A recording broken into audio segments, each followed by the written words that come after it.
So on the Masters of Craft series that you do, been very fortunate to have a lot of really amazing people on it.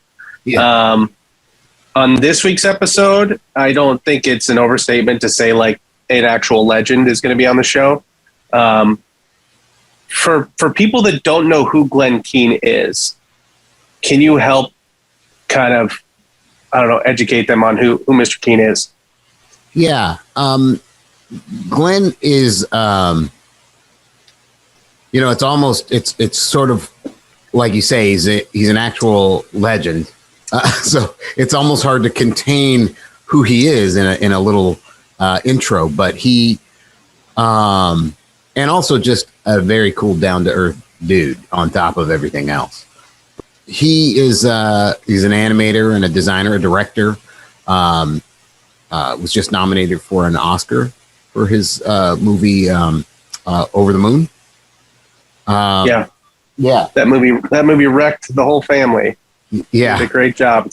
Yeah. He was part of the, I would say, a major component in sort of the Disney sort of renaissance. They had a long slump and then came back with Little Mermaid and Beauty and the Beast and all of that. He was in Aladdin and Pocahontas, and he was all part of that. So he designed and animated the Beast and Beauty and the Beast. The same thing with Ariel and Little Mermaid.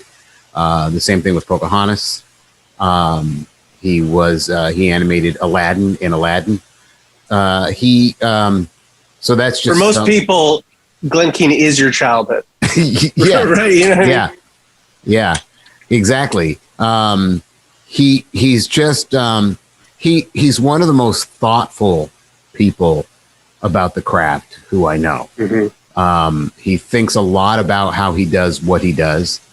And I would say that a lot of what he does, there's a lot of craft in what he does, but there's so much of it that is so much of him. He's very good at putting himself on the page, that the emotional component is as important as the craft component, I think, for him. If he doesn't connect emotionally, I don't think it's working for him. I think he needs to, he said when he was animating the Beast, he was hunched over and he hurt, right? Because he's becoming these characters. He is those characters. And I think he imbues them with life in a way that few people can do. A lot of people are good animators, and a few people can do what he can do, but not that many. And there is something special about what he does, the same way when we've talked about Frank Oz and talked to Frank Oz, there's something special about what Frank Oz does. There are lots of puppeteers around him when he was a puppeteer, doing, fine work, but why is it his stuff that's standing out, right? There's some component of there's some alchemy that both of these guys have. They are craftspeople, but there's something else they bring. And I think they aren't afraid to be vulnerable on the page. And I think that comes through. And I think that's the spark of life that happens with their work. I could go on and on about Glen. Just like I said, just a really good guy. Who is busy but made the time to do this interview. So I think we're lucky to have him on the show. One of those few people, a true living legend on this week's episode, Mr. Glen Keane. Hello and welcome to You Are a Storyteller, Masters of the Craft, a conversational series hosted by author and filmmaker Brian McDonald.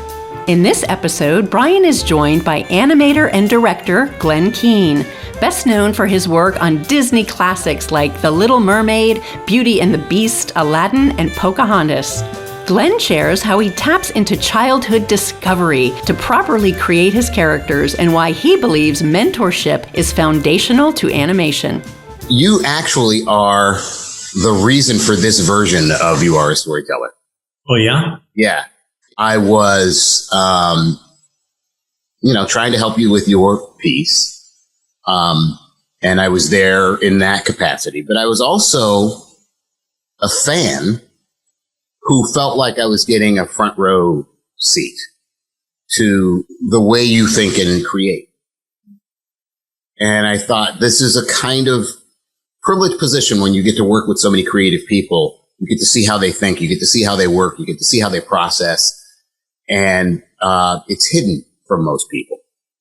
So there are lots of people who, who I never got to meet or to hang out with or talk to, that I would have liked to. So this is, the reason for this show really is that, is for people who maybe even, are little kids or not born or whatever, who may want to look at this later and say, oh, that's what that person was thinking. That's how they created. So thanks for the idea for this show. Yeah, that's such a great idea. And I really, really wish somebody had thought of it and talked to some of the people in the past that I would have loved to glean from, and like Freddie Moore, and even beyond that. I mean, as I've often said, I've learned from the dead guys. They've been my mentors from whatever I can glean, but to have a conversation is the best. Yeah, I feel the same way. I feel like my mentors have mostly been dead guys, or they've died when I was too young to appreciate who they were. Like Rod Serling is such a huge influence on me, but he died when I was 10. Right. And so when he became sort of an actual human being in my brain, he was already gone. I still learn a lot from him, but, they can make good teachers, the people who aren't here anymore, but it sure would be nice to be able to talk to them. Yeah. Yeah. Now you mentioned Freddie Moore. Can you explain who Freddie Moore was, for people who don't know, and what you think you could have learned from him, or what you do learn from him? I know you told me once about how you drew like Freddie Moore for a long time. Yeah. Yeah. Well, Freddie Moore was the kind of the secret sauce in Disney that wasn't there until he came. And all of the 9 old men, everything funnels down to this one guy who had this spark of appeal in everything he drew. He couldn't not put it in. And he couldn't even explain what it was. It just was there. And I suspect, and I don't know, but I suspect there's a kindred spirit in the way that he created, because I sense it in his drawing.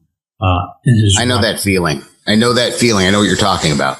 Yeah, you feel like, hey, I know this melody. Why is this so familiar? It's like when I look at his work, I can hear the music.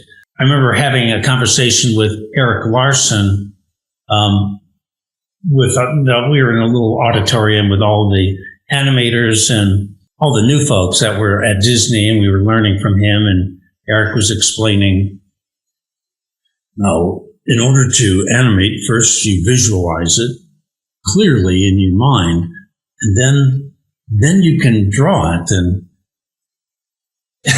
it's just impulsively, I just felt like, that's not true. And I said, Eric, I don't see it. And he looked at me like, well, of course you see it. And then he continued on, and I wouldn't let him continue on. I said, no, I don't see it in my head. And he had to stop, like, okay, one, how do you draw it if you don't see it in your head? And I was kind of looking at me, and I said, Eric, I don't know, but I can't say I do see something when I don't, and I don't. But he says, well, then how do you draw? I said, I don't know. It's actually in doing it, it starts to speak to me. By me doing it, I find it. It reveals itself to me. That's how it is for me. And Eric said, no, I'm sure that you do see it. You just yeah. So he just kept going on. But I sense that when I see Freddie Moore's drawing and all the people that he affected, that there was this natural spring coming out of him, and how he touched all of my mentors. And he did it in the most intuitive way, but he was also a caution tale for me, and I would love to talk with him, because he he didn't keep up.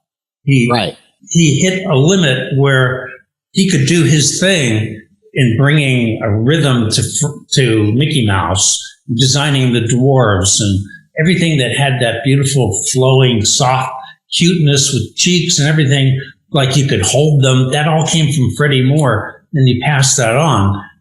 But he didn't really go deeper into anatomy and understand the skeleton, and like to be able to animate Bambi was beyond what he was able to do. But guys who learned from him, Mark Davis, they could do it. Right. Eventually, he became less, they became more, and that's a beautiful picture of mentorship. But I'm trying to practice now what I wished I could have talked to Freddie about, which was reverse mentorship and learning from the younger people around you and continuing to grow. That's what my life is about now. I mean, I know I will continue to mentor, but it's really surrounding myself with people I want to learn from. You know, my mentor, Bruce Walters, is always still telling me how much he's learning from me, which is really, I mean, he hired me to work for him doing motion graphics when I was about 13 years old. And so I've known him that whole time. And he's like, oh, you think that you got the good end of the deal, but I did. I'm learning so much from you. That's and he says he always has. I don't see it. He's always my mentor to me, but that's what he says. He swears that it's true. I remember a day bringing in my sketchbook for Frank and Ollie. And I was 20 years old and had been sketching down Laguna Beach, and I don't even know what the drawings were, people on the beach. And I got enough nerve to show Ollie. And Ollie was looking at these little sketches that were really crummy, I'm sure. But he was like, oh man, I got to show this to Frank. I say, what? And he takes it, he starts walking out the door and down the hallway, and there's a little linoleum path. I mean, like worn path in the linoleum floor between Frank and Ollie's office. So I just kind of followed that little path, and he goes in, he says, Frank, look at this. And he points out this sketch, and Frank, I know somebody just like that. Yeah. And they started just talking about this drawing that I did, that I couldn't see the value in it, but they did. I thought, why are they faking this to make me feel good? I don't believe this, but part of me hoped that it was actually true. Mm-hmm. And I'll never forget that the joy of them still seeing value in somebody really young coming in. What do you think they saw? I think they saw observation, something true. I'd seen something true, and it came through, and I picked it up, and it was just as real as if I picked up a flower in a field and brought it in and showed you. It still was authentic, and it still smelled, has that fragrance of truth to it, and I think they smelled it. It was like, and that's everything they always went for, was truth. And yeah, it's not, you don't have to be, 50 years old to capture that. You can do it. Like my granddaughter this morning showed me a drawing of an alligator character that was, oh gosh, I was just blown away. And I showed it to Max, her dad, and I said, Max, look at this drawing. Can you imagine any better design of a little alligator than this? And he was just like, what? That is wonderful. This is, I don't know if you can see it. I'm going to hold it up to the camera. Oh, oh, that's nice.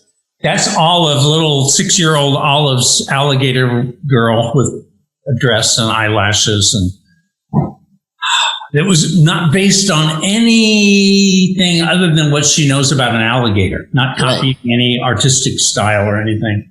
Do you think, because your dad drew and was a successful comic strip artist, was that a daily or a weekly?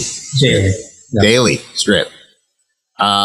So you grew up around art and somebody drawing and somebody creating, but that doesn't always take. People grow up around that and they don't do it. Some do. Do you think because you've got your brother, also an illustrator, correct? Your children, right? Do you think there's a genetic component, or do you think it's just being around it?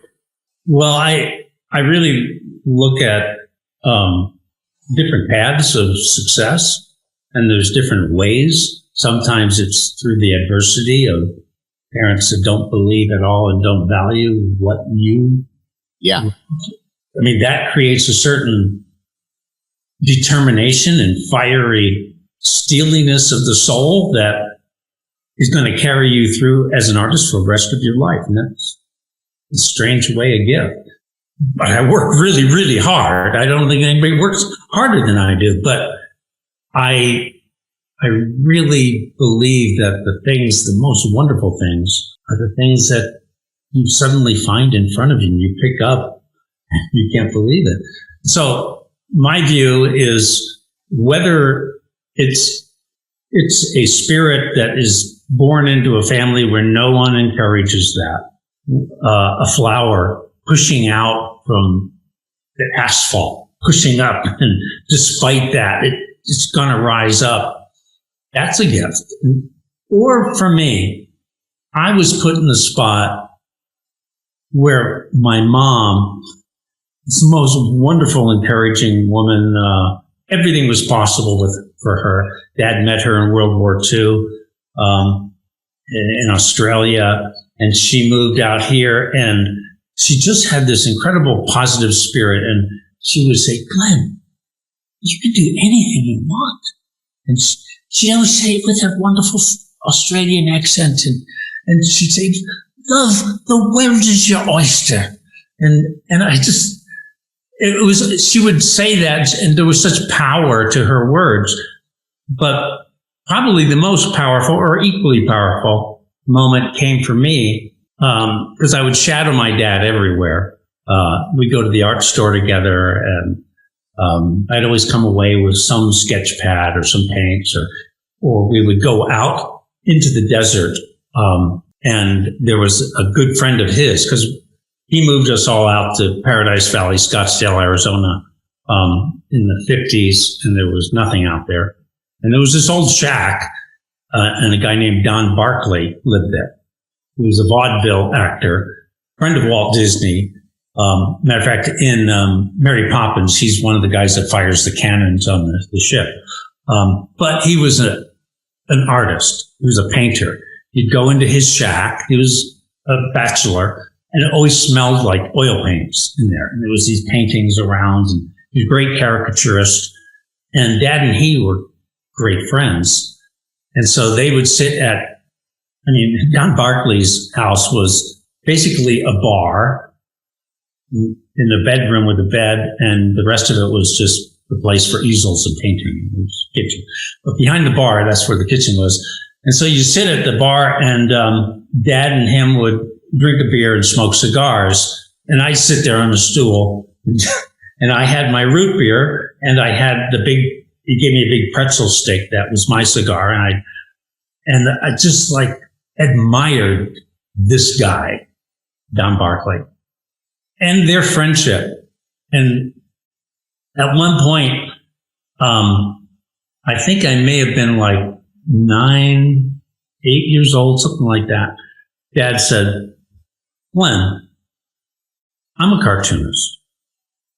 You're an artist." That was the most wonderful thing I think I'd ever heard. It was as if he was taking a sword and putting it on either shoulder. It felt like that. And he gave me a book by Bern Hogarth, Dynamic Anatomy. And I started trying to learn the figure and muscles. And I remember getting on the school bus with these drawings I had done of the thinker, Rodin, and then the discus thrower, the Greek statue. And they were both nudes. In the school bus, the other kids gathered around and they looked at my sketchbook and they all started laughing. These were my friends. They started laughing at the drawings and saying, Keane's drawing naked guys. And, when your friends are laughing at you because of something that you do, you don't do that anymore. Yeah. Push it aside. Yeah. And so I was at a fork in the road right there at a really young age. But because Dad had said that, I realized they don't get it. They are not artists. I am, of course. And I just felt so special and so wonderful to have a path that I loved, and I just cherished it. They were still great friends, and I never felt bad. I just thought they just don't get it. But that's interesting. I had a similar experience, and that's when I stopped drawing. Oh. Yeah. I drew all the time. And then all of my sort of reference at that point was were sort of cartoons from the 30s. And there were all those books, the Preston Blair books. And, those books where I was sort of learning to draw from those things. But a lot of my friends drew from comic books. That's where they were learning. And so their stuff looked more realistic in my mind. And at one point, a friend of mine said that I couldn't draw. And I was devastated and I was embarrassed and I stopped drawing.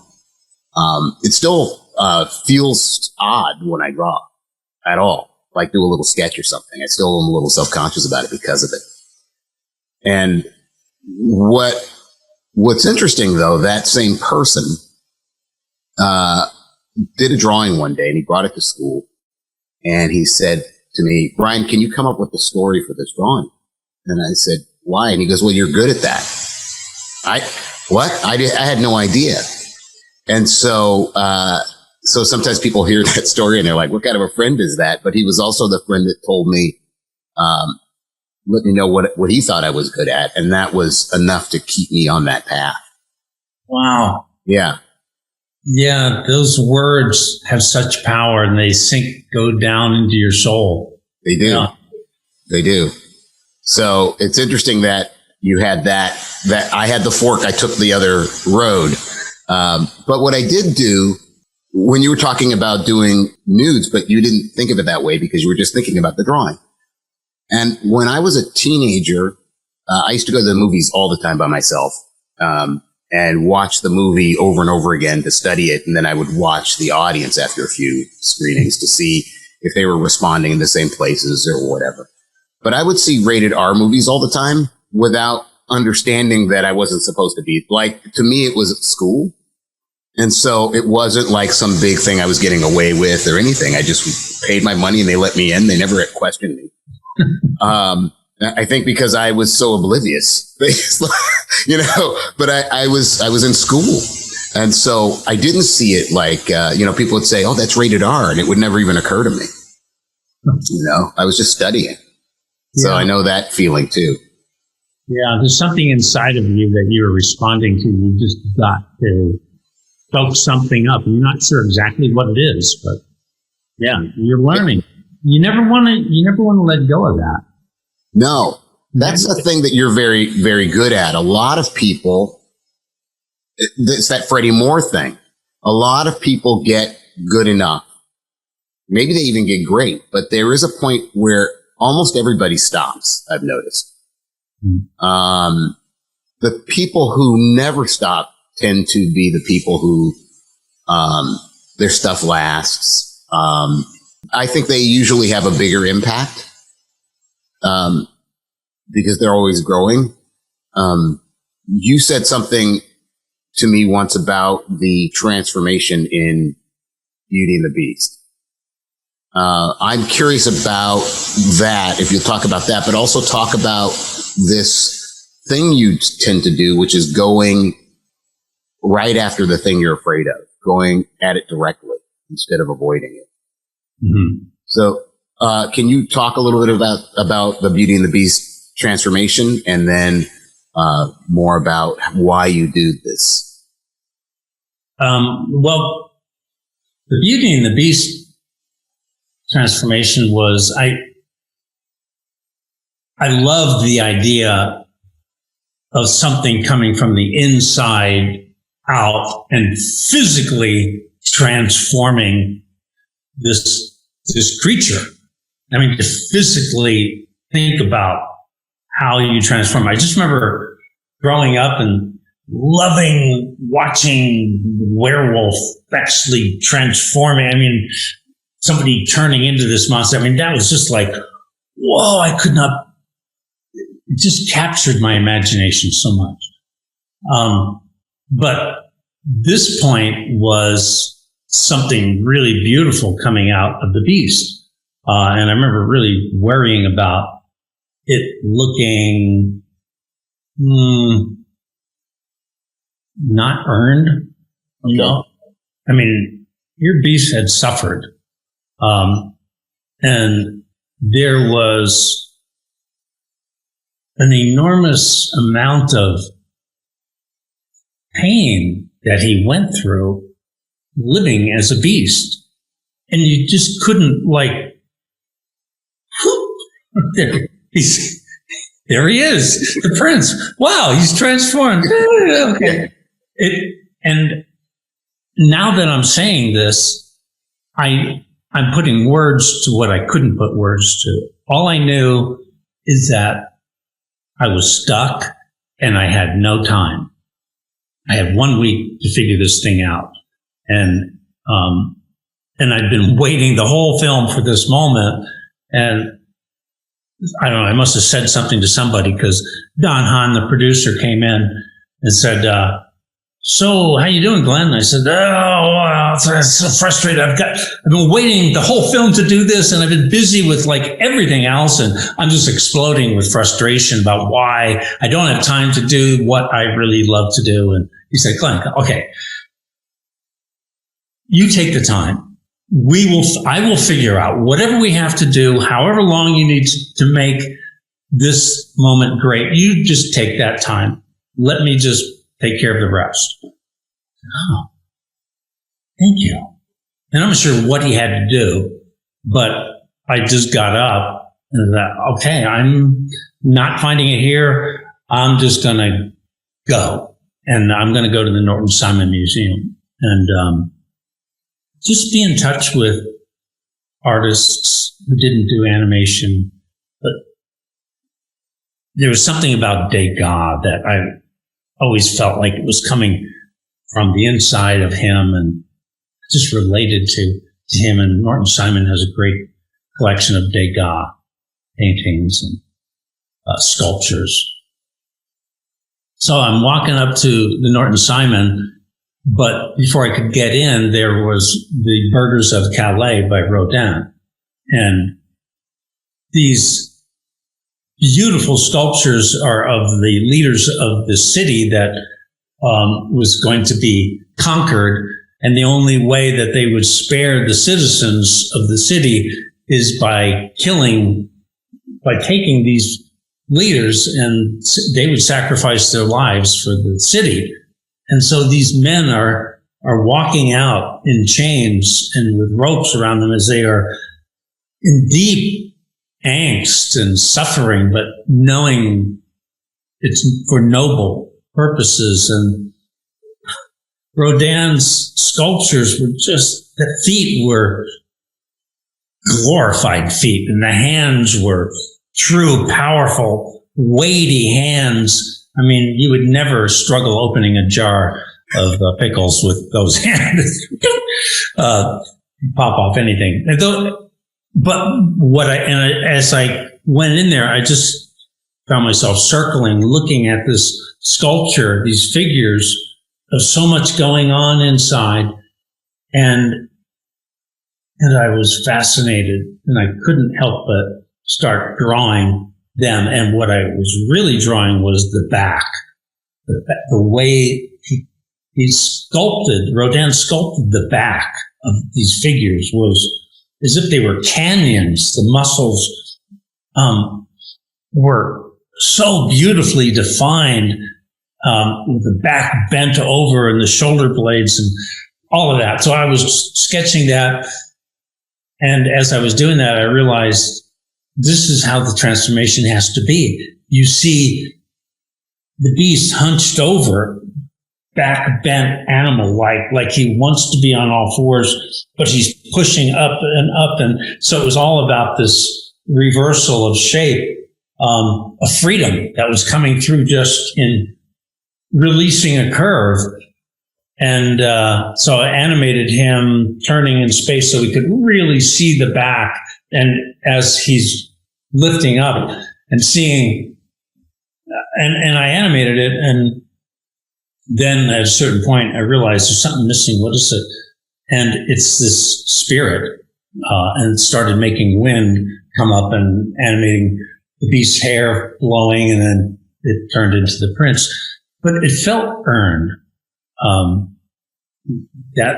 That's what I'm saying now. So I couldn't have said that then. But Sure. now, look back, I know I was looking for that. One of the things that you did was make the transformation about hands and feet because you didn't want to draw them. And so you went right for it. Yeah. What makes you do that where other people will avoid that thing? Why will you go into the lion's den that way? Something Ward Kimball once said, which I just thought was one of the most wonderful little treasures to hang on to, was he said, I can animate anything that I can take apart and put together. If I can take it apart and put it together, I can draw it. Because he's saying, I can draw what I understand. And I just thought, wow, that is such a wonderful key. Because before that, I kind of kept this running backlog of things that I knew how to draw in my head. Like, okay, I know how to draw a pretty girl's profile. Having a hard time doing a 3/4 pretty girl, but I can do a profile. I could do, I learned to draw a little kid with a big forehead. There was formula things that I had this kind of running list in my head until he said that. And I realized I just threw out that list. Wow, man, I can do these other things. And what was so wonderful, just before doing Beauty and the Beast, I had to do Rescuers Down Under, where I was going to animate this eagle. And I'd never drawn a bird before. I mean, other than just a stupid little symbol of a bird. Right. But this was like deep, deep study of eagles and flying up to Idaho with a man that had 6 golden eagles in his yard, and huge acres that he had fenced in with or netted in. And Morley Nelson, his name was. And I applied all of that, something I did not know how to draw, and I did. I learned how to put it together, and then with the feet and the hands, that was the most expressive way of seeing a paw turn into a hand. And I remember grabbing our basset hound and looking at her paws, because it was like, okay, what the heck? What's a paw look like? And learning, how those pads were. And she's like, hold still. I gotta animate this today. And figuring that out is, so Beast is really a basset hound paw that turns into a hand. That idea of Picasso, what he said, I'm always doing that which I don't know how to do in order that I may learn how to do it, is I don't take that as just a nice saying. I let that be a calling card for the kind of things that I like. Over the Moon, I knew nothing much about China. And when that was presented to me, it was like, yeah, I know nothing about that. My granddaughter, Olive, she comes running into the house and says, you should see the lizard I just saw. And she's just exploding with it's a blue neck. And, you know, she can't get the words out because she's communicating from the point of discovery. And when you have that burning thing, I mean, I know you know everything I'm talking about, Brian, that you can't help but share it. It's the best. But if you're kind of like old hat about something, you don't have that fire, or you have to find that fire, the same fire.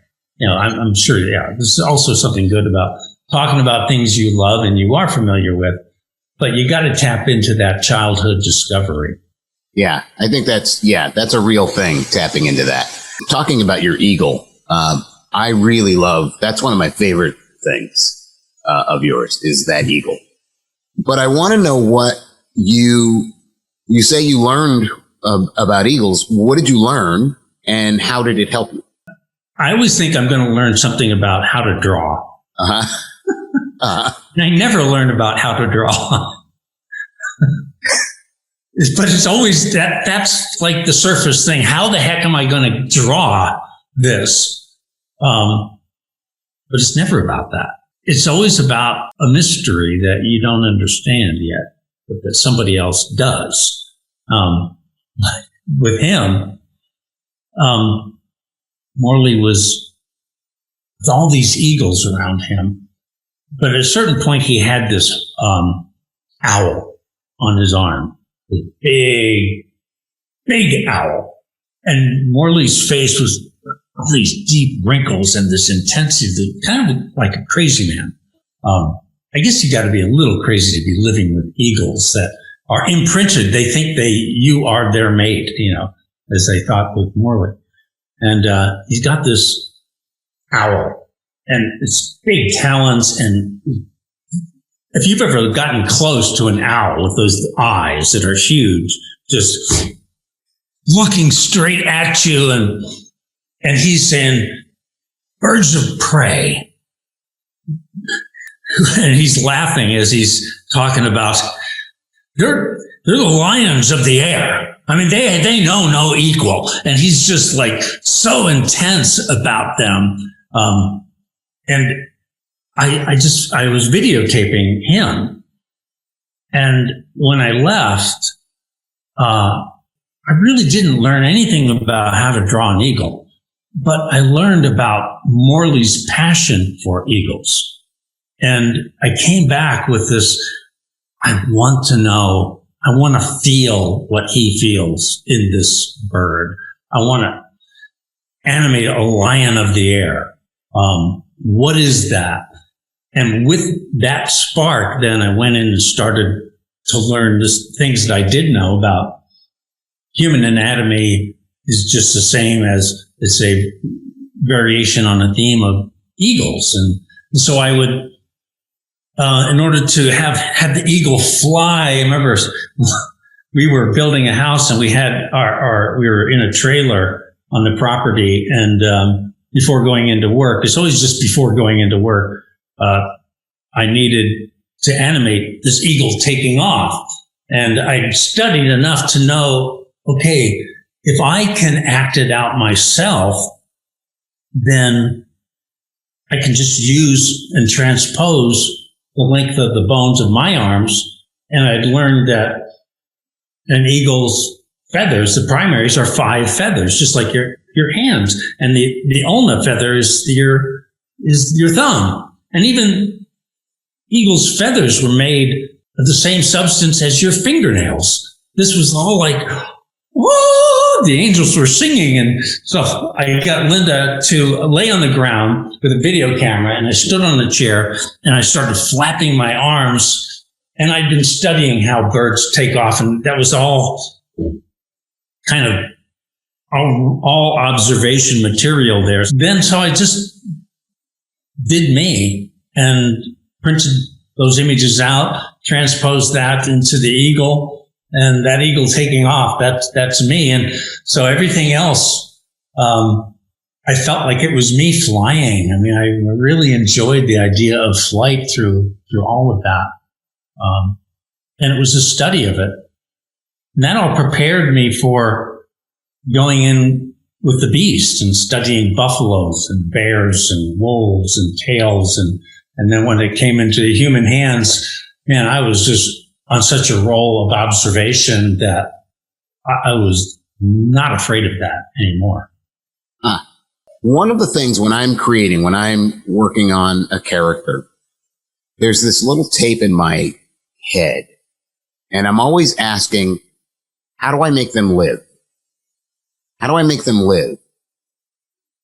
You know, when your character is just words on paper, there's something you have to bring to the table that makes that character a living being in the minds of people who are reading that script or whatever.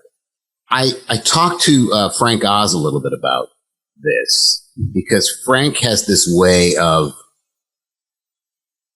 you know, he creates these iconic characters like Bert and Yoda and Fozzie Bear and Miss Piggy, and there's something he's tapping into in himself.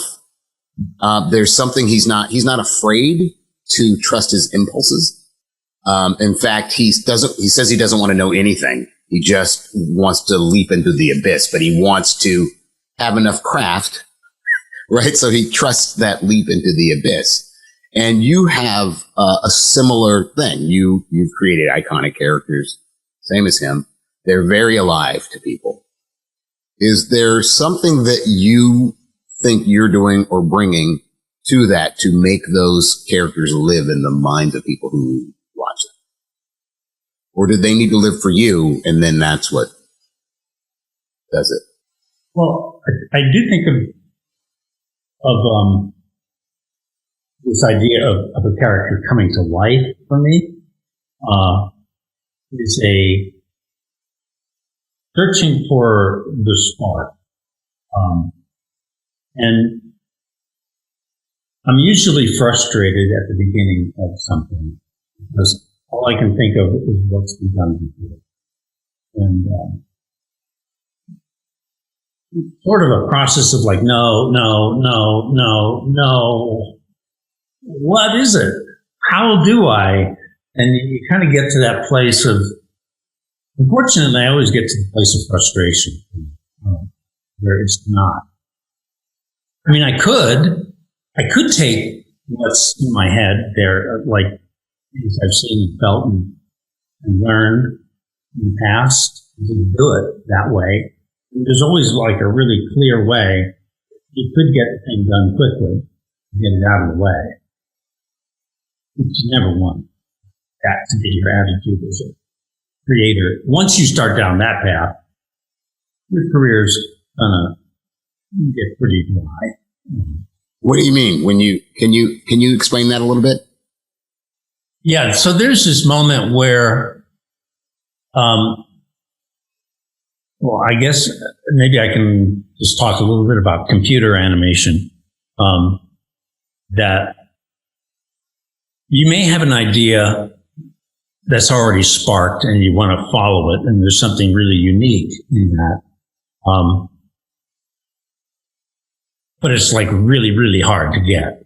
The computer will always give you the easy path, and it's like a used car salesman. You go on the lot to buy something very specific and they don't have it, but they got this. This is be really nice, don't you think? Look at the nice color, and suddenly you're driving something off that you never really wanted. And that's what computer animation does all the time. Or even hand-drawn animation, creativity. It's always offering you the simple path, get out of it. I don't say the easy path. Mm-hmm. The simplicity is actually something you do want to fight for. But it's I always get to this point of frustration where I can't figure it out. And if you follow that path and just take the easy way out, your career, I think, will stagnate. And I've seen it in so many people. I never wanted to be that. I don't want to be that.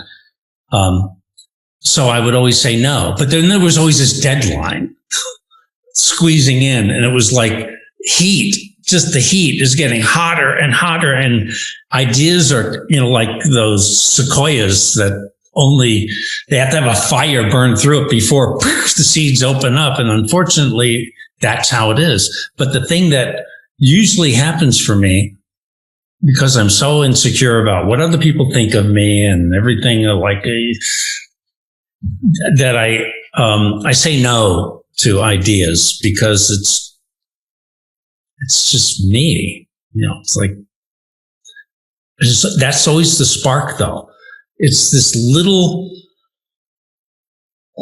thing like in Over the Moon, Fei, having her be with her parents by the water at the beginning of the movie, and it's this family together, and I keep drawing them and trying to create the truth of a family together.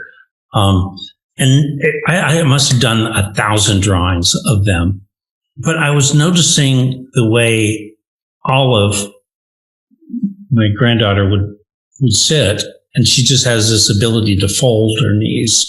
Her knees go and her feet go back, and she's just flat on the ground.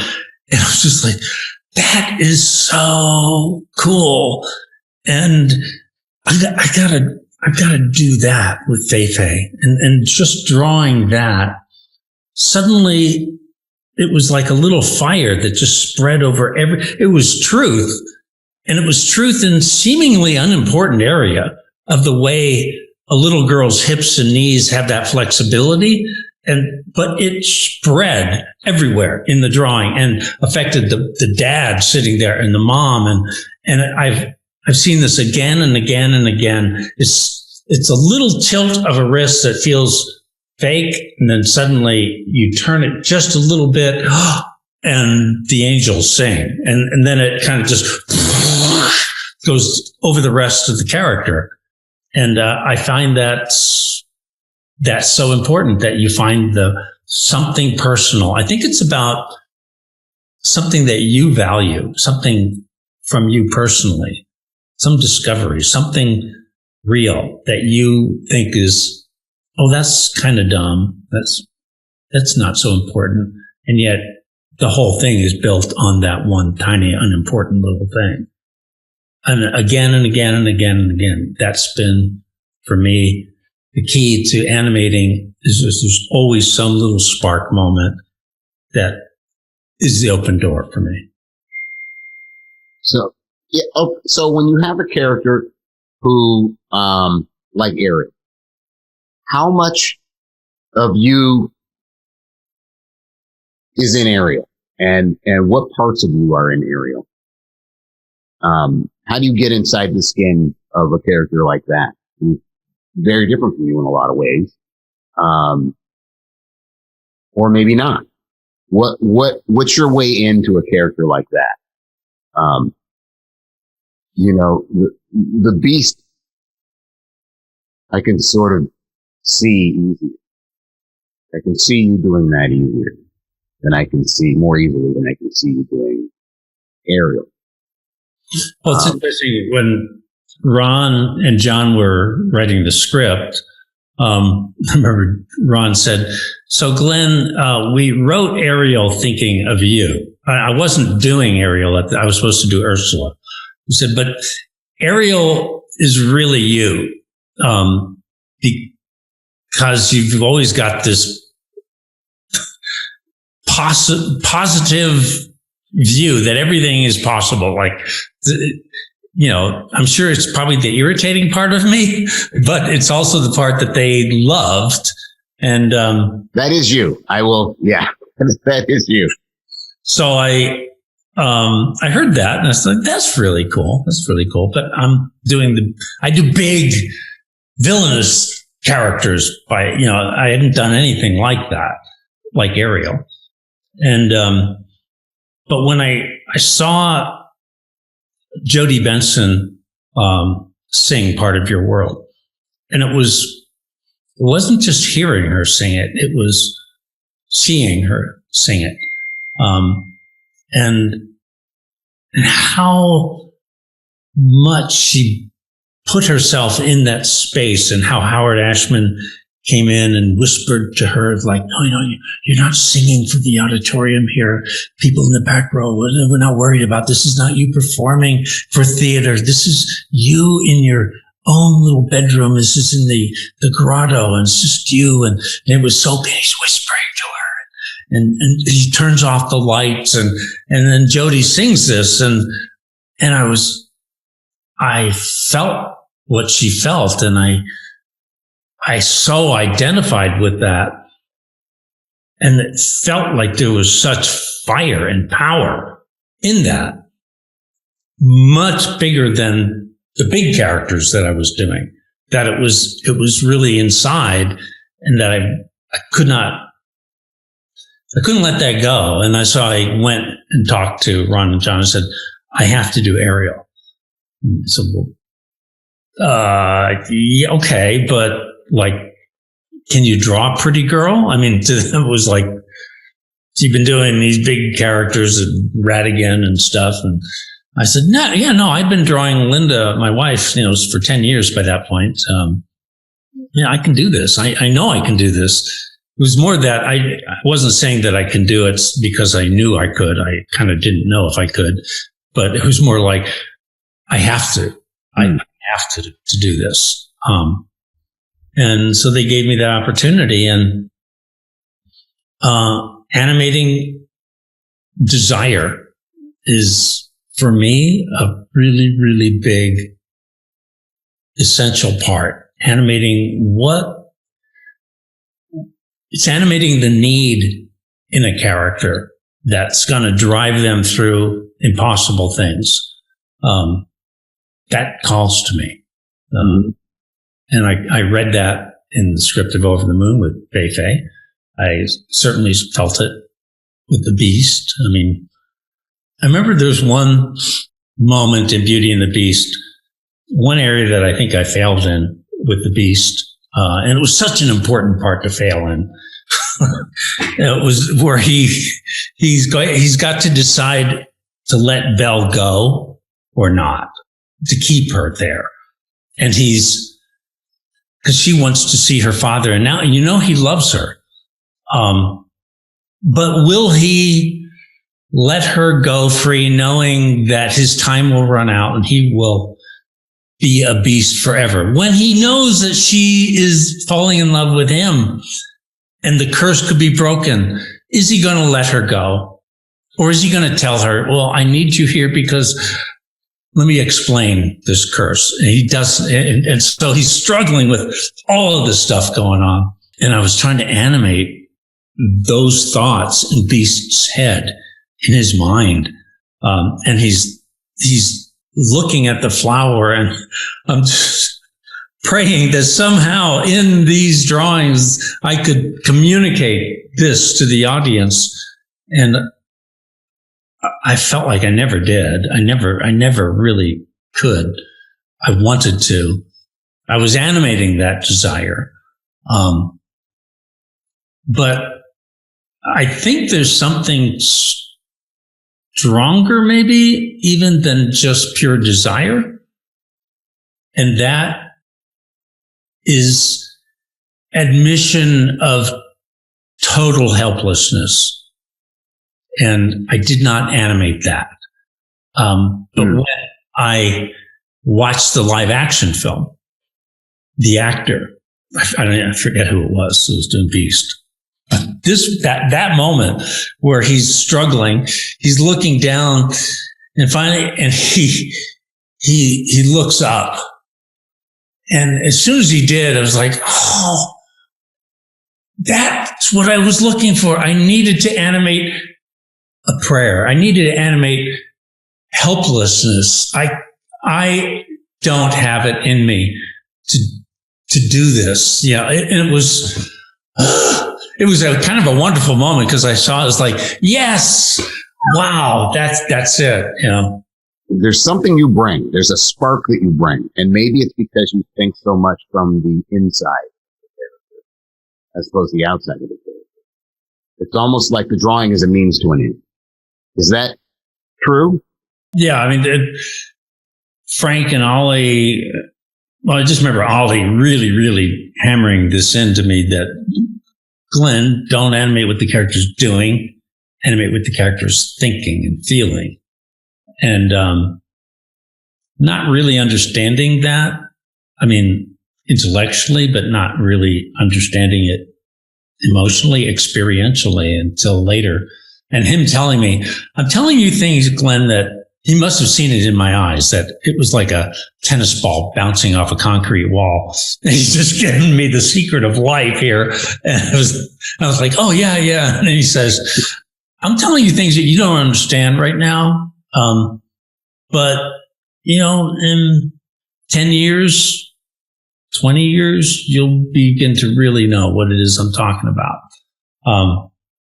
And it was like, you know, 10, 20 years later that I feel like I'm still just getting it now. Yeah, that advice I have given to so many, many, many people, but I'm also kind of desperate that I can't wait 10 years. It has to be in this movie now. We need you to understand this. Right.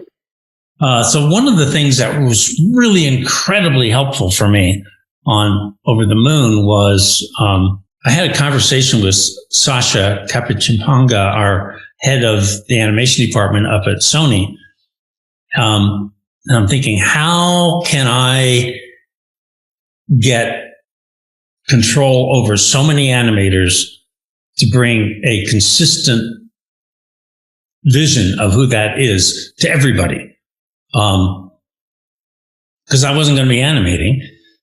So I'm going to rely on them. But if we had like in Little Mermaid, I had Sherry Stoner come in and we filmed her as an actress that I could have other animators use as reference. And I said, Sasha, I think we should really have a actress come in for our reference and we can film her acting these moments. So there's a common ground for everybody. And there's not an inconsistency with Feifei. And he said, Sasha's just the best person to work with. He's so heartfelt himself and sensitive and really, really flexible and humble.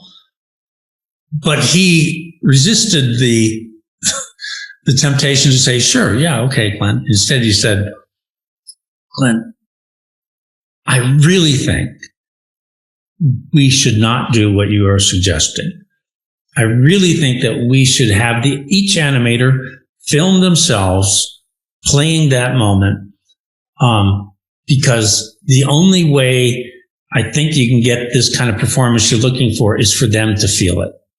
And they're going to do something that comes from inside them, and that's what's going to be up on the screen.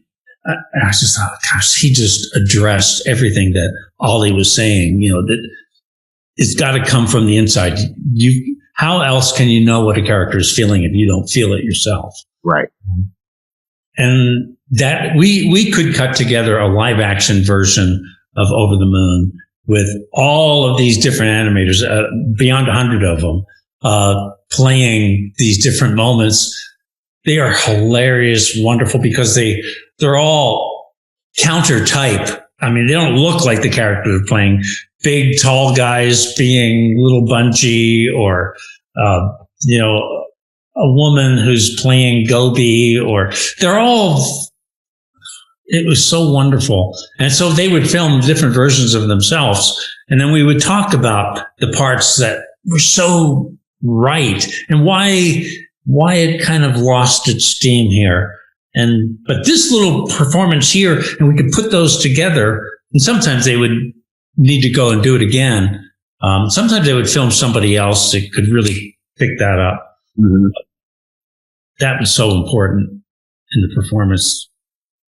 You told me once, because I'm these impulses that you are able to follow are interesting to me. So you told me once that you were working on Aladdin, but the next movie you had to do was Pocahontas. Mm-hmm.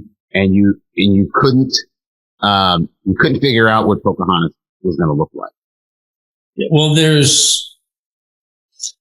you're working on something all the time. You know how this is, Brian, that you've got, I'm sure you're working on creative problems when you are taking photos of flowers, and you're looking for design, and it comes into everything that the way you were even conducting this little conversation we're having is like, it's about appreciating something that you are discovering, and you're hearing it from me. It's just a great way you are. And the creative process is like that. The ideas are coming up when you are not expecting it. So I'm in the middle of animating Aladdin, and I know that Pocahontas is coming. Maybe it's kind of the last third of the movie. And I've got this shot, and I really like the way the drawing is going with Aladdin. Nick Rainieri, one of the other animators, came in and said, so I hear you're going to go on to work on Aladdin. You're going to do the character Aladdin. I said, yeah. Well, did you figure out what he's going to look like yet? It's like, well, no. No, I don't know what. But I realized, I had been thinking, when somebody actually asks you, it happened with the Beast and it happened with Pocahontas, when somebody asks you that, you don't think you know, but you actually do know. Because I said, well, okay, I've been noticing Native American faces and Asian faces, and trying to understand the simplicity of that face, because it's very not Freddie Moore or Little Mermaid, which was kind of the Disney style. So I drew for Nick. I said, well, this is basically the design right here. And I drew Superman's shield and drew the S on it, right on the paper that I just was working with Aladdin, which was pretty stupid. I should have put another sheet down, but I drew it on that one. And I said, it's going to be like this. And so that I started to turn. He left the office, I'm sure thinking, okay, well, it's going to look like Superman's shield. But then I started to draw her in there, and she just took over the drawing, and Aladdin was like disappearing. And now it was all about Pocahontas. And then I had this dilemma, like, oh, do I erase this Pocahontas? Or well, I made a copy of it. And I think I did end up erasing that, but I had a copy of it so that I could design her, continue after that. So there is this place, there's this time of searching for the reality of what you're looking for in a design of a character, say, for example, and that you may have come up with 600 versions of it, and other people are coming in, looking at it, and going, so what's wrong with that one? Like, I don't know. It's a nice drawing. It's like, yeah, it's going to be really good. It's like, no, that can't be her, or that can't be the Beast. And that's how it went for me. And then finally, the character, as you're drawing, suddenly appears out of the page, and you recognize them. It's this weird thing that they seem to exist before you draw them. And all I can compare it to, this is such a bizarre experience. All I can compare it to is dreaming, and something is happening in your dream that leads up to a sound that you wake up to, and you hear the sound, and everything in your dream was being built for a sound that never could have been predicted in your dream. Like, how how did I know that doorbell was going to ring and that person coming up and it's this weird reality of like a dream that you suddenly wake up from and you knew it all along. I don't know how else to explain it. I felt that. I've heard other people. I've heard composers talk about how the song is there. They're just discovering. It's sometimes I think why creative people can come up with similar ideas at a similar time is because I think we're all antenna. I think that's part of being an artist. And a creative person is being an antenna. What's going on in the world? What's going on around me? What's going on? And taking it and distilling it. And so, I don't think that that's necessarily conscious, but I think that's what we do. And so, I think it really does feel like it's coming out of nowhere, but you're really in this process of distillation where it's like, I'm going to distill it down to this. And you don't know that. I wanted to talk about simplicity, and that's part of it. I think that when it's complicated, it's not quite there. It's when you can get it to that essence. That's the thing. Going back to Frank Oz, he said something interesting about the creation of Bert. He said, Bert was a boring puppet. He's like, what am I going to do with this puppet? He's boring. Ernie had hands. Bert had kind of, didn't have hands, and he was this kind of weird, dull color, and Ernie was a more fun color. So he thought, well, what if I just make him boring? I'll just make him the most boring person, the most boring character.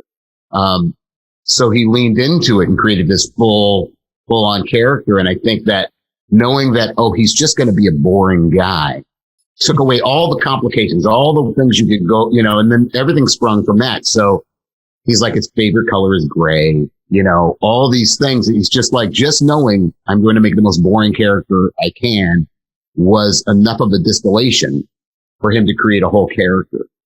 I think that's the process that we all go through. That's why it feels like a discovery, I think, because that's the thing you discover, and then everything comes out of it.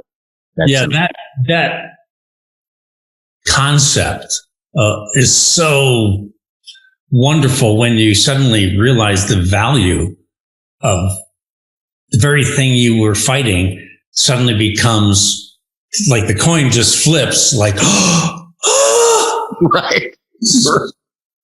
This is so. I remember there was a character in Great Mouse Detective. It was called Basil of Baker Street at the time.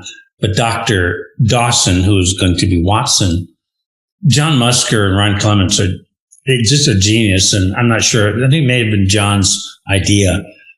But Dr. Dawson was the most boring character, the most bland opposite of Basil, who was this furious mind and frenetic energy and discovering. And Dr. Dawson was the most, he didn't move at all, and he was just this big round blob.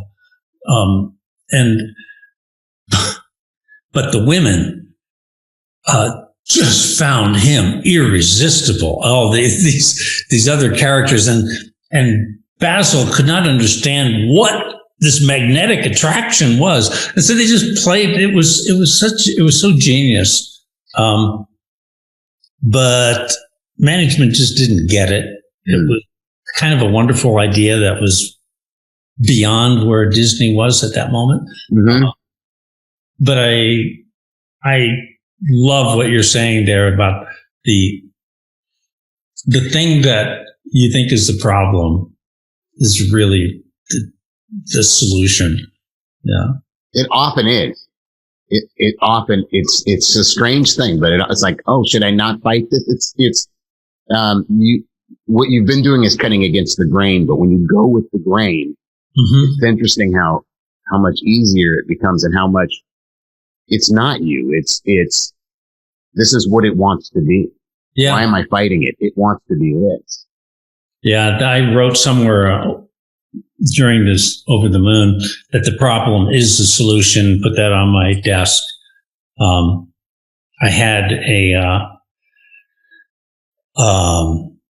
the lunar rover was from CLEP, which is the space agency in China. And they were asking, is there a place that you could have the lunar rover, in the movie?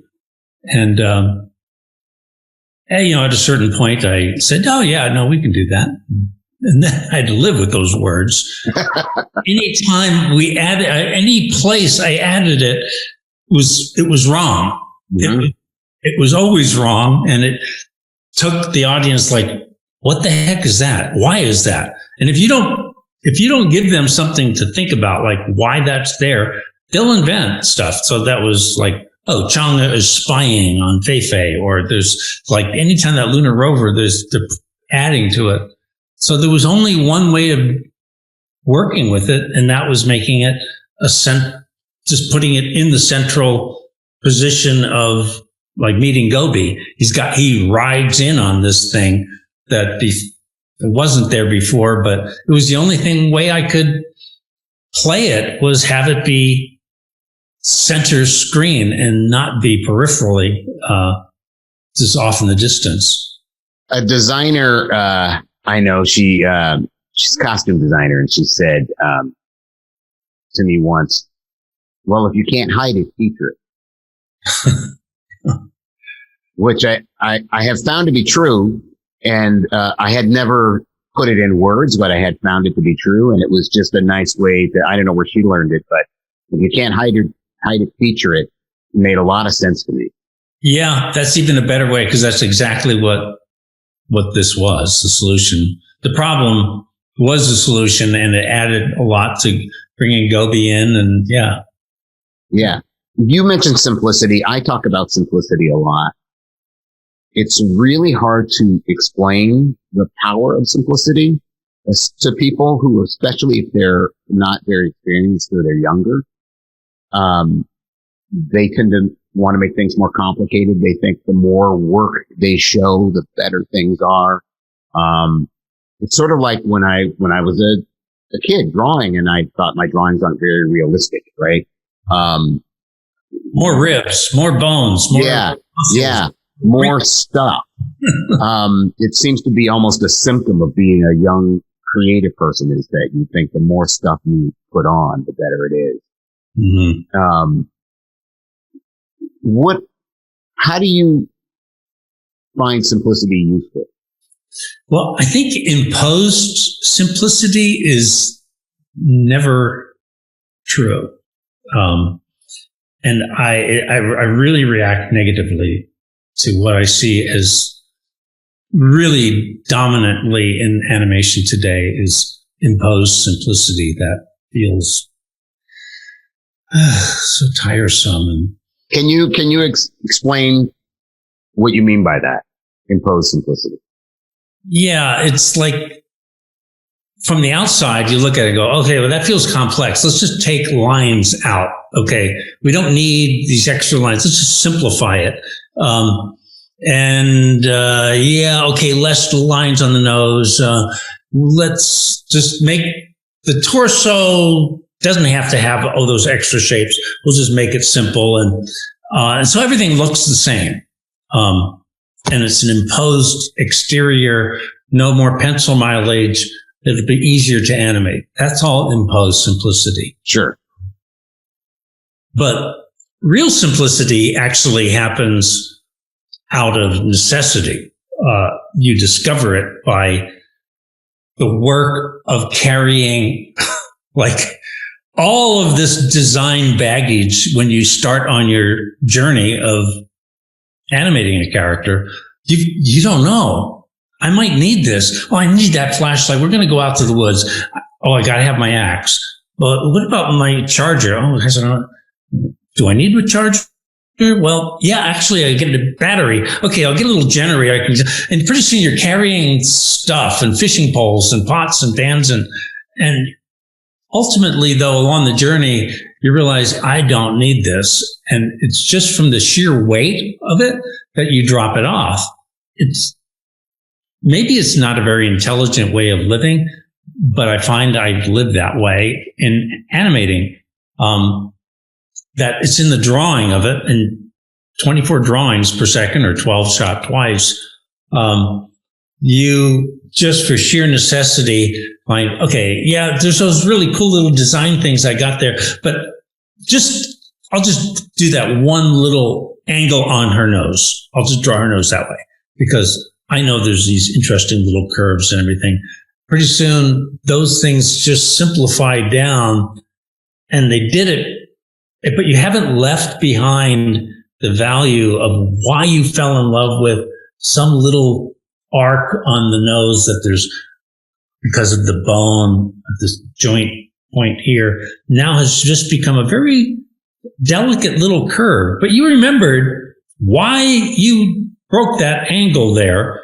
Now it's just a soft little angle.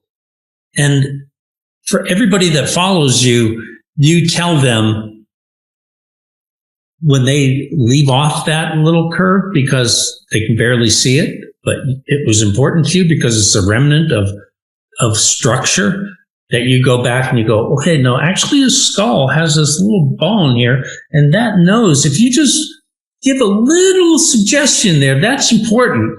And there's truth to it. And every design that you work on is always much more complex, but it's based on observation and study. And then you get to the simplification of it all.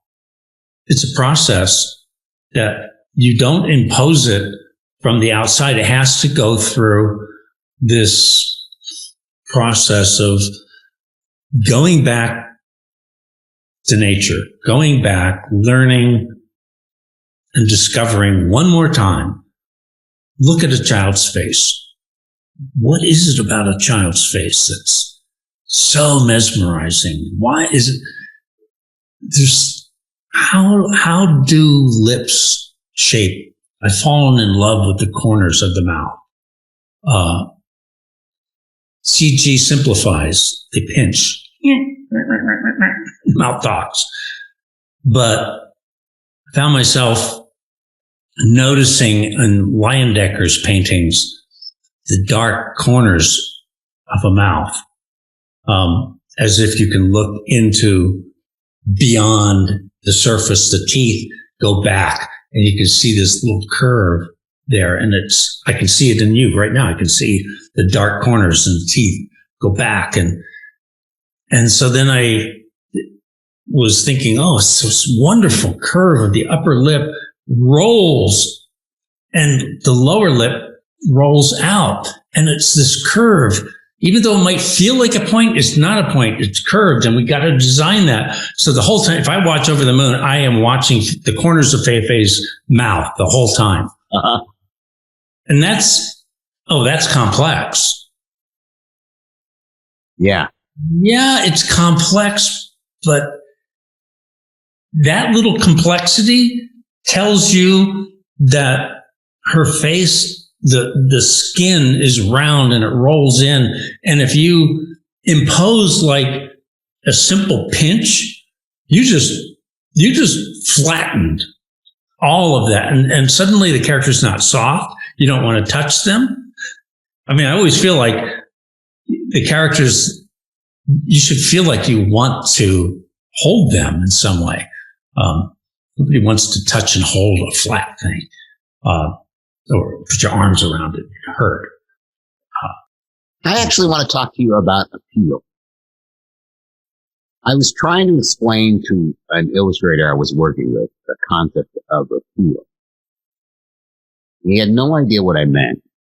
And he seemed to think that was just a completely subjective thing. That, well, I find it appealing and you don't, but it is a thing. And what do you find makes things appealing? what is that? How is it not a subjective thing? Right? I mean, what was it that Freddie Moore could do that made his work appealing? Or, what do you think you do, maybe that you learned from him or somewhere else, that makes things appealing? Yeah, well, Freddie Moore had it naturally, and I found it by taking his animation, and he would. I think it was a film, Nifty 90s, and Mickey was raking. No, that's Little Whirlwind, and he was raking. And I took one pose, and then I found the next pose where he's raking, and then I would guess what the next pose was, but I wouldn't look at it. And it was as close as I could get to be having him then draw over top of my drawing and correct me, because I would guess, and I would draw it, and I got it. And then I'd put his over it, and I'd flip it, and it was like, oh, wow. I thought I was understanding, but I wasn't. And it was the proximity of shapes that he did not animate. He animated the design elements were always in harmony, in the perfect little position, like Mickey's hands. If you are not experienced in appeal, you will draw Mickey's arms way too long, and the hands go way out because they're attached to a shoulder, to an elbow, to a wrist. And then by the time you get to the hand, it's a big, long, snaky thing. But Freddie Moore was just animating the head, and the hands were just in the right spot. And then afterwards, he would throw in where the arms needed to be. Those important notes, like musical notes, they're in harmony. And I really got that because everything I was doing felt like lakey and weird, unrelated. At one point, I noticed that when I was talking to Linda, my wife, I'd be talking to her, and her eyes would drift off. And then she would stand up and walk to the other end of the room and then just straighten the picture and then come back. And I realized that she had a sense of order and harmony and everything. She just is gifted three-dimensionally that way. And I thought, this was during Tangled. And I was thinking specifically about appeal and proportions. And so, at breakfast, she got up from the table, and there was a salt shaker, a pepper shaker, and a sugar bowl there.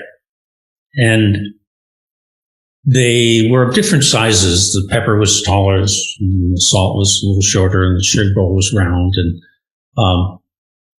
And when she got up and left, I took those three elements and I made them all equidistant, perfectly symmetrical, equidistant.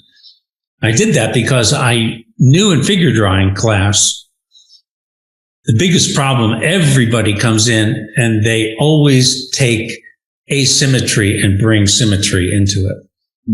And this is the kiss of death. We take tilts of the shoulders and the hips, and life is all about asymmetry and tension, and one thing is closer than another. Anyway, so Linda came back and sat down, and she's talking to me, and just without even changing her, she didn't even look at it. She just went and just pushed the pepper closer to the salt, and that was enough. I said, "Why did you do that?"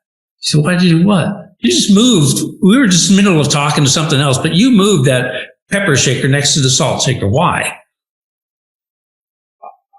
I did? I said, yeah, you just did that. Why? It's just, I don't know. It just looks better. It just feels right. Why are you so weird? It was like,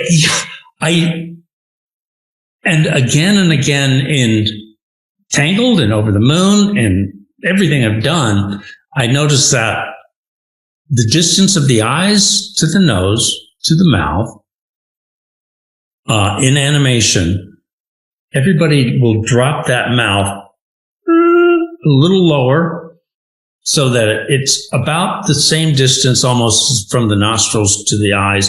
I mean, this is not a rule, but I found it must have been 1,000 times over in this movie. I just said, you need to make that distance between the upper lip and the nose, just tighten it a little bit.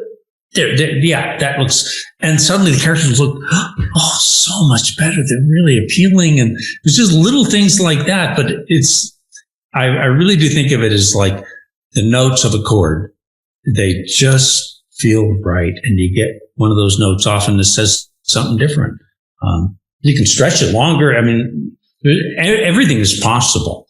But the closer you get to a very subtle face, like in some ways subtle, like Fei. Those little things make a huge difference. I once heard from our mutual friend, Kara Liatmaki, that you said, I think you said it to her, or maybe it was an interview, but I think that you said at one point that the best book you read on animation was Michael Jordan's autobiography. It wasn't Michael Jordan's, it was Magic Johnson. Oh, was it okay. Magic Johnson. That's how much I know about basketball right there.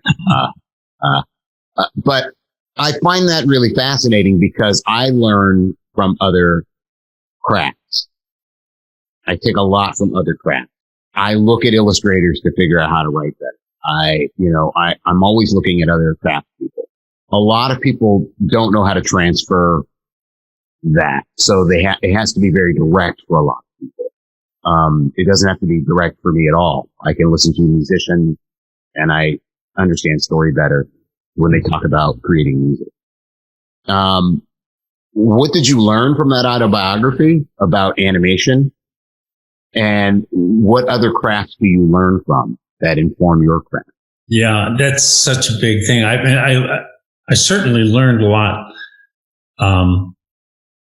from Kobe because Kobe was always going outside of basketball for learning and applying it to the game. And at one point, he called John Williams, and I guess if you're Kobe, you can call anybody. And he called John Williams because he wanted to learn about composing a score and how he thought about storytelling and composing a score, but not to tell a story, except for the fact that a game to him was like a story and you needed to have a structure to it.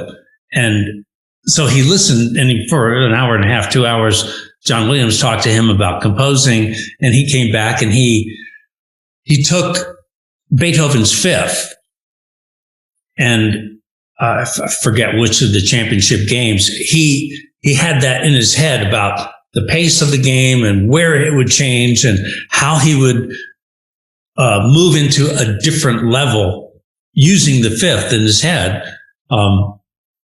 And that was our first conversation I had with Kobe the first day I met him, because I was telling him about Beethoven's Ninth and how I'd animated like Beast Transformation to Beethoven's Ninth and how that's always been a big thing for me. And I think you and I have talked about that as well.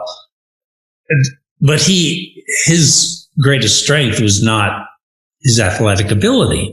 It was that he was learning constantly from every other avenue. He's just an amazing mind. And I don't know, is it that amazing that we are humble enough to think that we have a lot to learn from somebody else? I mean, that's a childlike mind, I think. Yeah, well, I think that's, I've seen that consistently with people who are at the top of their craft. Yeah. That they are very interested in learning. You've probably heard it on the the other version of this podcast where I talk about August Wilson and the John Coltrane thing, where, August was always asking, what can you teach me? Of people you would think, you figure you got 2 Pulitzers, you probably know what you're doing, but that's not the way he was. He was always searching. And I've seen that over and over again with people at the top of the craft, any craft. Such an encouraging example. One thing that I really learned from that book on Magic Johnson, I learned a lot. I mean, I've got writing all over the book. And it came at a time where we had done Little Mermaid, Beauty and the Beast, and Aladdin. And there was this enormous success. And there's something that happens in us when you have success that it's a curse and a blessing. I remember Max, my son, saying, "Dad, you got it made. You've already proven yourself. Now you can do anything you want." I said, "Oh, Max, it's so not that way. It's like you have it made because everything is possible. The expectations aren't on you. You are free to just be you, and yeah. And you have, that's a real true test, I think, of a person's character is success. And anyway, what I found so fascinating with Magic Johnson is that in high school, he was a phenomenal player and he always got the ball, because the coach told everybody, wherever you are, get the ball to Magic because he'll score and we will win. And Magic said that, after this one championship in high school, all the parents were coming in, picking up their kids and congratulating him on the game. He said, but no one looked him in the eye. The parents would say, hey, great game, Magic. That was really amazing. And then they would walk off with their kids. And he realized that there was no joy in winning if it wasn't with everybody else.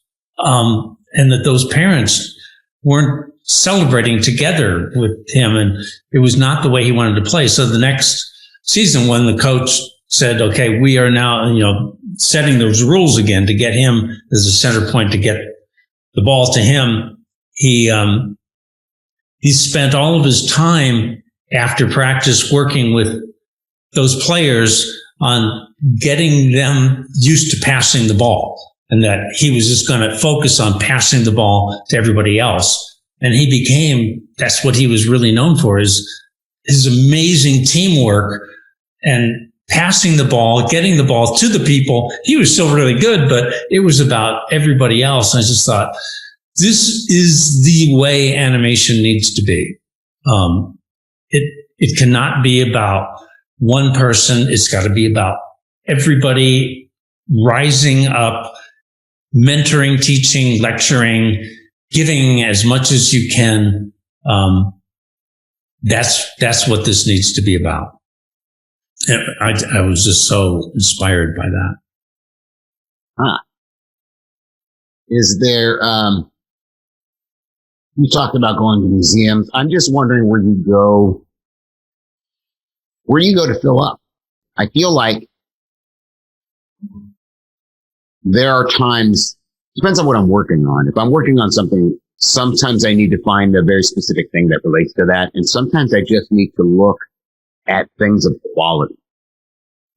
That makes sense. I'll have to, if I'm writing a script, I'll have to watch a lot of really well constructed films. It doesn't matter what they are. They just have to be, well constructed, because that's what they have in common. It doesn't matter what's on the surface. I don't care if it's a Western or a sci-fi. I don't care. All I care about is, does it all work together?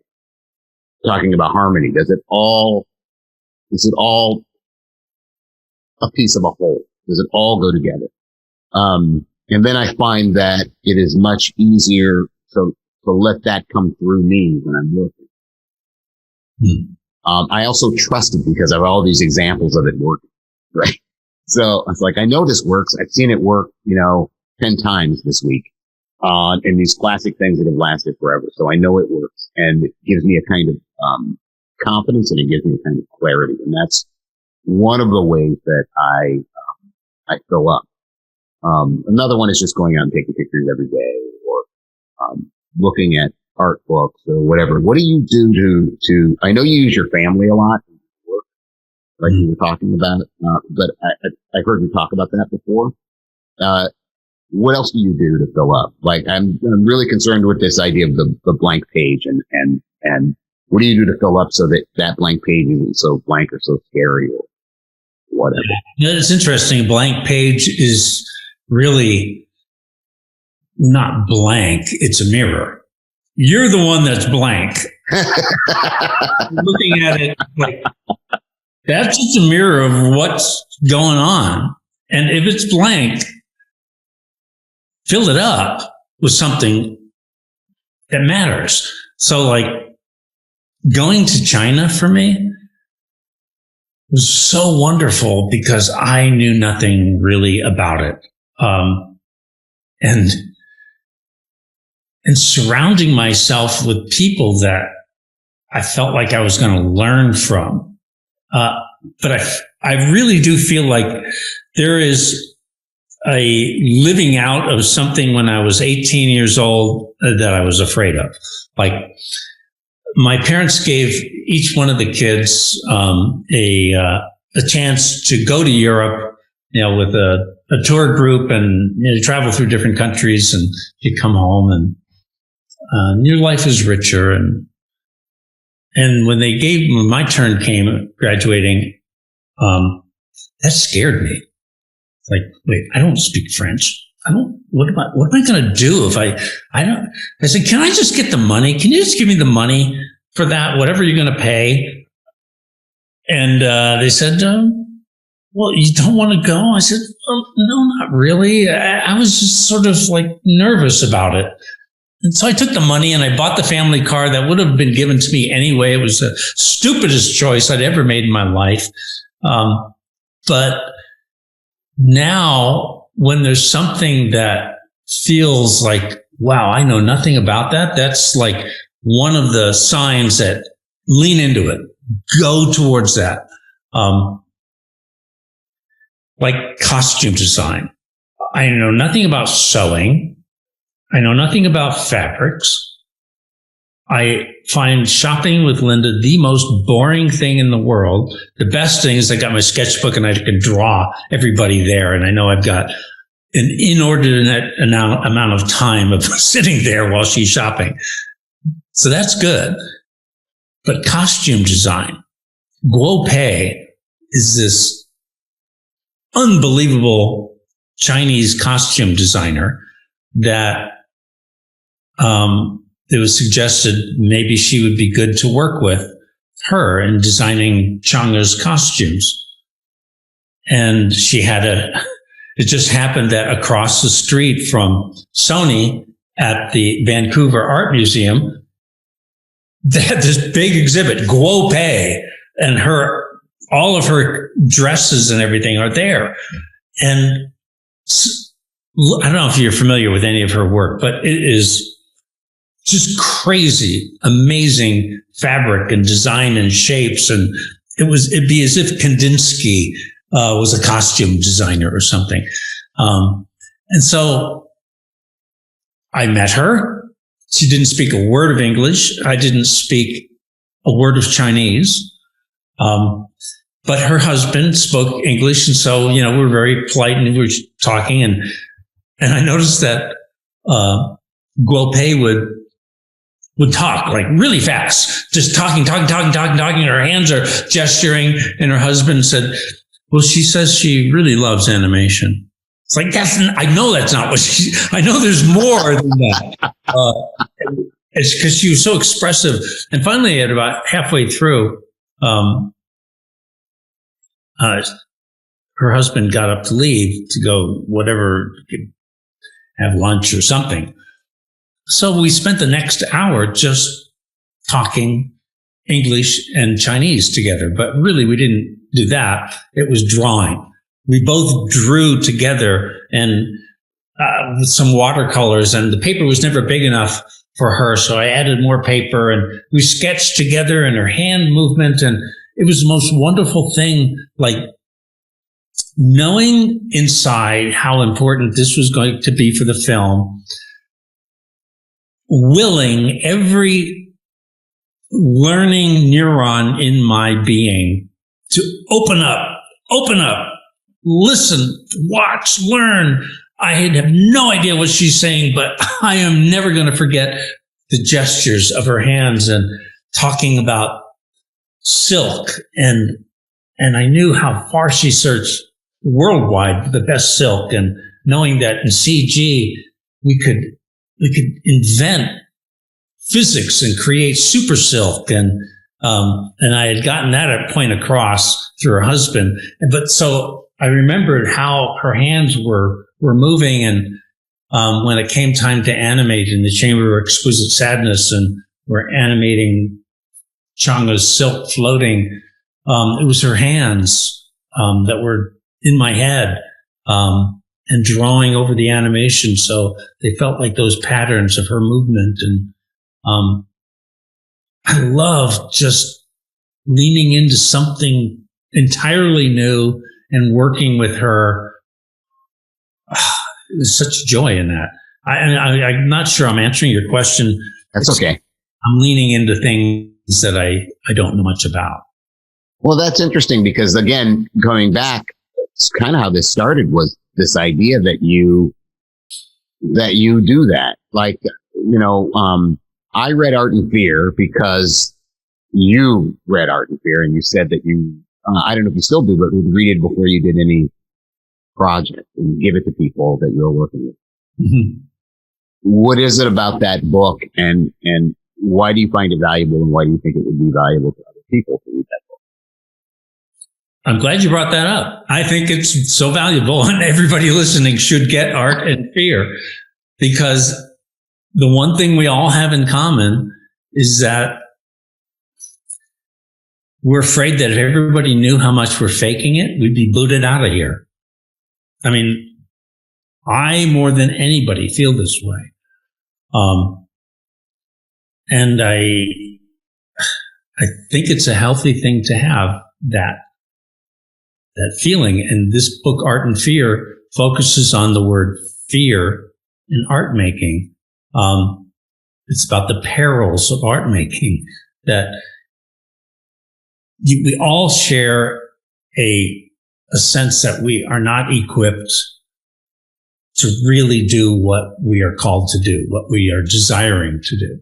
And that's all part of the joy of it, is that we're not equipped, but you are equipped with an amazing soul and spirit and gift to learn, to grow. And it'll be through talking to John Williams, if you're Kobe, or talking to your neighbor about growing tomatoes, or it'll be something really simple and real in your life that you will apply to it, and that you will read and listen. I think it's about being open. That openness is really a humble thing. And Art and Fear, through so many different examples of people in the creative arts, you find that you are not alone. The thing that stops us is that we feel like we don't deserve to be what we're trying to do, that somebody else does. That person's better.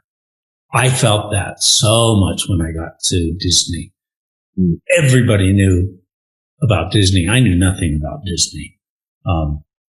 They knew all the names. They knew Freddie Moore. They knew, and everybody would get together at lunch, and they would all talk and just talk about animation. And I just felt like such an idiot, like I didn't fit in. But I did remember my dad said, "Glenn, I'm a cartoonist. You're an artist. and nobody was really talking about art at the table. They were talking about animation. Mm-hmm. But Walt Disney had a little library, and they were all classic artists. Because he personally, in order to be able to do a film like Bambi, he had to bring those artists to see themselves as artists and to study anatomy. And so I would just go up and spend so much time going up into that library and just pulling out a book on Modigliani or Lautrec. And then I would go home and I would do my pastels of Linda, like she was a Degas model. And I guess Brian, I always felt like I had one foot out of animation, and it's been a good thing. I've never felt like I was an animator. Always felt like, well, maybe someday I'll find my calling. I'll just, I don't know. I know there's something wonderful out there, and so I'm leaning into it, expecting it to be. Like even now, the pandemic. Mm-hmm. At one point in Over the Moon, Fei says, I just want things to go back the way they were. And I realized, man, that's exactly what I've been thinking. I want things to go back. Mm-hmm. They don't go back. They only go forward. And right. It's through the hard thing, something better is coming.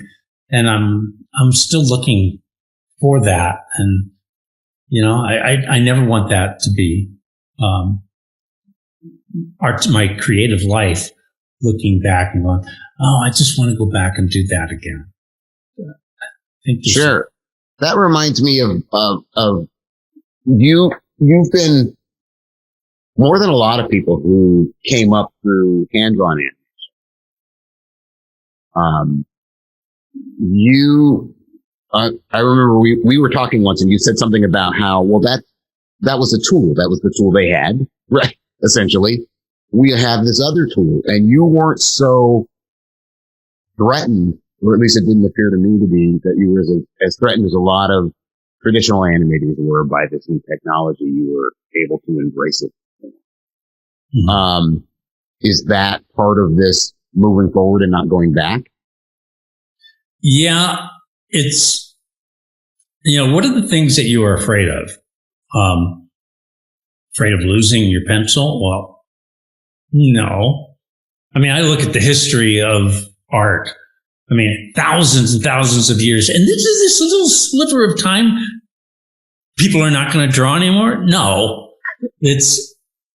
You'll find new ways of using that, clarifying, being specific about what the problems are to solve.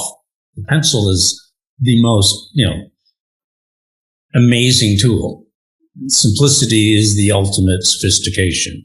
That, you hold it, there's a point on the end, the line goes straight down to your heart. I can see and feel something, but you don't. But I've got this tool that can make a mark on the end, and it takes what's hidden inside and you can see it and feel it. And so I really like the way you talk about that the pencil is a direct line to the heart. That because that tells me what you're trying to do, what your goal is. That is to take what's out, it's in here, and get it there. I had to write this memoir about my brother's murder, and I spent a lot of time trying to. There was an element of catharsis, but I really was like, well, if I don't feel it, nobody else is going to feel it. So I have to go to these places I don't want to go to, that I try to avoid going to on a regular basis. In order to, it's like I felt like when I was done, I had put part of my soul on the page, and that was my job. And that was the only way that it was going to be effective. Otherwise, it would be a series of events that people read about. And so, that connection, your spirit, your heart, and getting it down. I just like the way you talk about that, your heart and your pencil. And I just wanted to stop that and pause for a second and let people contemplate that for a second and think about what that really means. Because most people don't want to go there. They want to hide, and they can use their art to hide rather than use it to, expose them. Anyway, sorry, I didn't mean to interrupt. I just thought we're pausing. That's reverberating with you. And I think that's why you and I connect. We're both trying to do the same thing. I've always felt that about your writing. When you send me photos of flowers, it's like, how in the world is he able to capture these colors? It's a mystery to me. And every time it stops me in the tracks, no matter where I am. And I get them several times a year from you. I just have to whoa. It stops me. And I love that. I love to be stopped by something one of my favorite books by C.S. Lewis is called Surprised by Joy. And it was his whole spiritual life was triggered by the beauty of a sunset, surprised by that. And as a philosopher, incredible mind, he just kept analyzing joy. Where does that, what is that? As soon as you look at it, it's like gone. And that experience of joy. So one of the things that, we talk about leaning into what you don't know and where you'd like to see things go, where I'd like to see things go. I was never afraid of computers because I wanted to learn how everything be more real around me. And they always forced me to be a better artist. One of the things, though, that I've been learning from Jenny Rim, working with her, is about people, about team building, of surrounding yourself with not just your friends, but new people that you don't know that are going to bring something fresh, surprising, scary into your life. And going through this pandemic, where I see us benefiting from it, for me personally anyway, is I've been working with people through Zoom all around the world. In my office, I have a big monitor that I call my window to the world, and working with people in China and New York and Holland and London and France, everywhere, and that we were already doing that when this pandemic hit. And in 1 hour, we had to be out of Netflix. Deadlines, unbelievable deadlines we were hitting. We had to hit, but everybody had to leave. And within an hour, there's nothing but coffee cups and coats still on chairs. And the day the earth stood still, haven't been back. But the film continued to progress because we had this way already of working with people in the world. I would love the idea, creativity and mentorship to kind of work together and connect with people from their cultures to be able to tell their stories back. So much of you, Brian, is your encouragement for people to tell their stories. Everything that you're doing is about encouraging people that they are storytellers and that they can do this. And now animation is no longer siloed to big studio walls. When I was thinking about leaving Disney, Ed Catmull could see my anxiety and said, "Well, Glenn, what are you looking for? What do you want?" I said, "I don't know, Ed. I just want to creatively live without walls. And he said, what does that mean? Oh, and I talked about people all around the world that I know that you want to learn from, you want to grow from, you want to collaborate with. And I really hope that that's where animation goes beyond, and when we go through this chamber of exquisite sadness that we're dealing with, speaking in over the moon terms. Yeah. Good. I think you're right. We're not going to go back to what normal was. I think what'll happen is that people will find that, we had this technology before, but most of us weren't using it as often as we have to use it now. But what that does is, like, I've been able to interview all kinds of people who live in New York or wherever they live because of this technology. And people have been able to work with other people because of this technology that they weren't able to work with before. And so I think that that's going to stay. And because I think that's going to stay, I think that things will get created that otherwise would not have been created. Mm-hmm. People who would not have worked together are going to work together. I can't wait to see what happens as a result, but I think it'll be pretty amazing to see.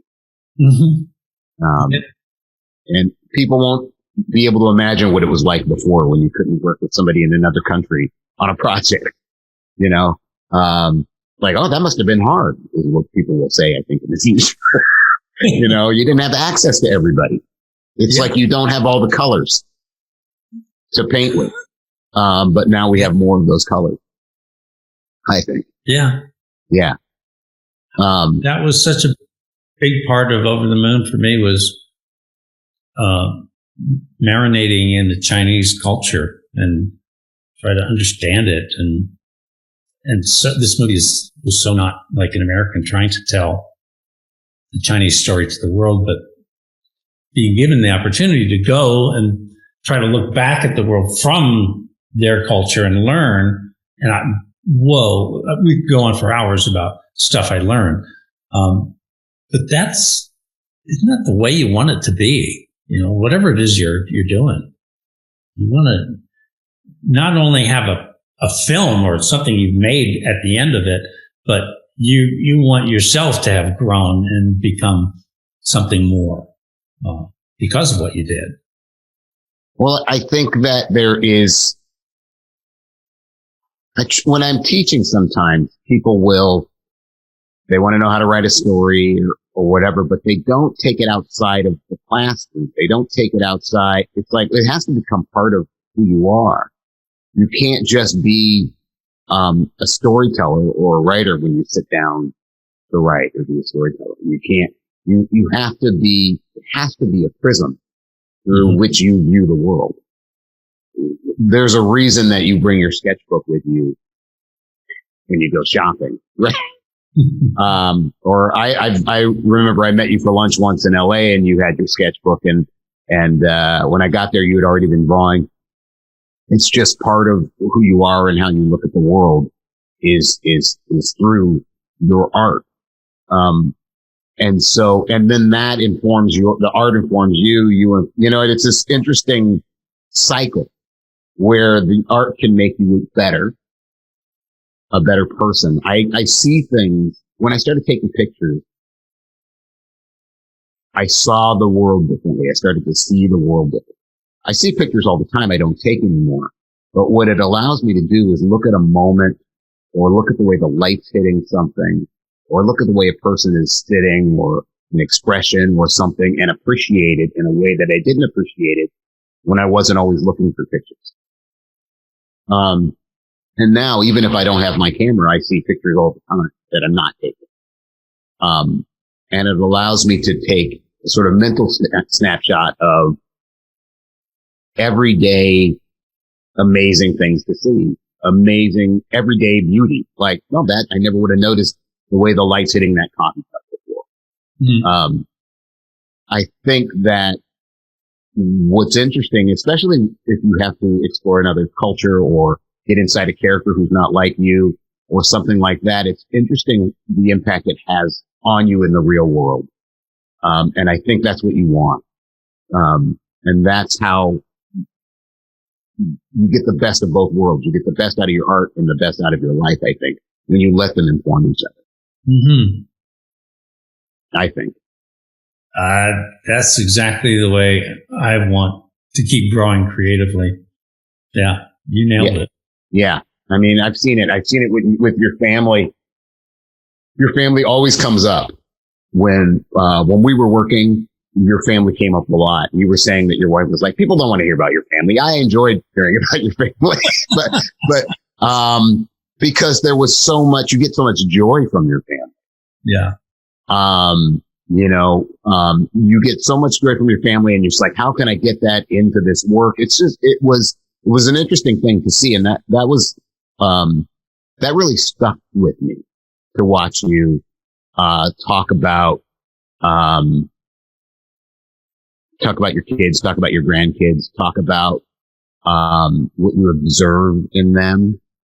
Even starting with the alligator today,